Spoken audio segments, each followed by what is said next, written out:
À tous nos amis, nous nous préparons Be'ezrat Hashem pour la campagne bientôt qui s'approche à grands pas. Be'ezrat Hashem, ce sera normalement, on n'a pas encore fixé exactement la date, mais normalement ça sera après Hanouka. Bien sûr que nous comptons sur tous nos donateurs, tous nos amis qui nous aident, qui nous ont aidés cette année, Mamash, à pouvoir aider énormément de jeunes, sauver énormément de jeunes gens, de jeunes filles. Vous connaissez le travail qui se fait, Baruch Hashem, les centres d'études, les centres de réunion, de rassemblement se sont multipliés en Israël grâce à vous. Et donc, Be'ezrat Hashem, on espère que vous serez là aussi cette année, comme vous l'avez été l'année dernière, pour nous aider et nous soutenir pour pouvoir aider tous ces jeunes. Donc, Be'ezrat Hashem, quand je vous donne le kohot, les brachot, la slacha, le parnasa, pour pouvoir nous aider, Be'ezrat Hashem. Nous disons dans la parashat Hashavua, la milchama qu'il y a eu entre Yaakov et Saro chez Esav. C'est l'ange de Esav. L'ange de Esav qui représente Rabotai, Shalom, le mauvais malach. Cette guerre Rabotai n'est pas une guerre stam, un combat de rue où physiquement il se bagarre. C'est un combat spirituel. Ce combat spirituel, comme c'est marqué dans les Chazal, Ma'aseh Avot Siman Abanim, il consiste à pouvoir amener aux générations à venir, c'est-à-dire nos générations à nous Rabotai, un enseignement.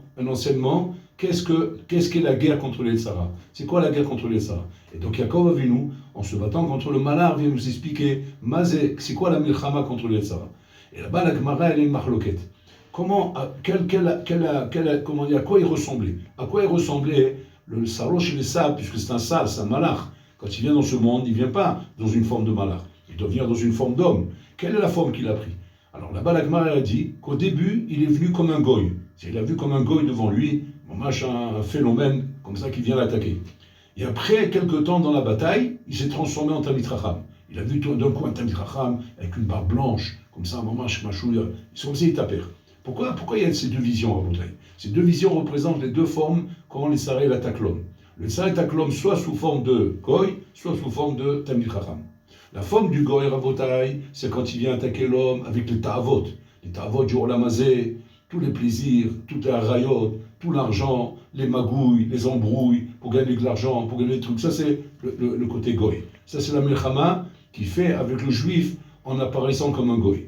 Quand il voit qu'il n'arrive pas à vaincre ce juif, parce que ce juif est mitrazek, il écoute des shiurim, il écoute du moussar, il prend des forces, il n'arrive pas à le faire tomber là-bas, alors là, il se transforme en Talmid Chacham. Et en Talmid Chacham, qu'est-ce qu'il vient? Il vient, en vérité, lui réveiller des sfekot, des doutes qu'il peut y avoir dans la Torah, dans les misvot, dans l'accomplissement des misvot, dans la emuna. Donc il lui met des failles là-bas. Et avec ces failles, Chaz Shalom, il peut le faire tomber. Donc Yaakov Avinu s'est battu avec Saro chez Esav, et Baruch Hashem, il a gagné. Mais le Saro chez Esav a quand même réussi à mettre un coup dans la hanche. Il a mis un coup dans la hanche, où c'est marqué là-bas que la hanche représente Tamche Doraita. Ça représente ceux qui soutiennent la Torah Rabotai. C'est-à-dire que le Yitzhara a vu qu'il n'a pas pu battre Yaakov. C'est-à-dire que celui qui porte le Hol Torah, il n'a pas pu le battre. Celui qui porte le Hol Torah, il portera le Hol Torah jusqu'à la fin des temps, et le Yitzhara ne pourra pas le battre. Mais par contre, comme il a vu qu'il ne pouvait pas battre celui qui porte le Hol Torah, il a été frappé celui qui va soutenir la Torah. Celui qui va soutenir, c'est-à-dire l'argent, Rabotai. Et c'est ce qu'on voit aujourd'hui, on voit aujourd'hui, Rabotai, que le coût principal qu'on donne au Olam HaTorah, Rabotai, c'est l'argent.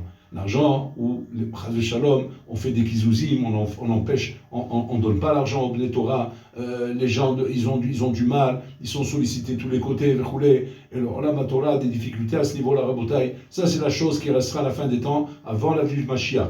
Donc ça veut dire que si jamais on veut se demander maintenant quel est le rôle qu'ils ont les donateurs, quel est le rôle qu'ils ont les gens qui aident le Olam HaTorah, le rôle qu'ils ont Rabotai, c'est le rôle principal de tous les temps qu'on n'a jamais vu depuis la création du monde. C'est ce qu'on appelle les Tomchei Doraita. Et là-bas est le cours Rabotai. Donc si on veut se demander aujourd'hui quel est le rôle qu'il a aujourd'hui Rabotai, un bonhomme qui soutient le Olam HaTorah, mais il a le rôle principal. Avant c'était juste un figurant, mais aujourd'hui c'est le rôle principal, puisque c'est là-bas qu'il a reçu le cours Yaakov Avinu, et qu'à cause de ça il risque de faire boiter le Olam HaTorah. Donc Vadaï, c'est là-bas qu'il faut prendre, il faut donner toutes ses forces. Là-bas, il faut multiplier Rabotai nos actions. Ne pas se laisser, Chaz Shalom, impressionner par le Yitzhara qui va te dire, mais si tu vas donner ton argent, qu'est-ce qui va te rester? Comment tu vas faire? Vous roulez toute la barcha est là-bas, Rabotai. Et si jamais il a tapé là-bas le Yitzhara, c'est-à-dire que c'est là-bas la Siyata Ishmaya, que peut avoir un bonhomme qui va aider le Olam HaTorah Rabotai. Et bien, Zé Iske, le Olam Hazé, le Olam Haba. Ashrechen Israël. Kol Tov Shabbat Shalom.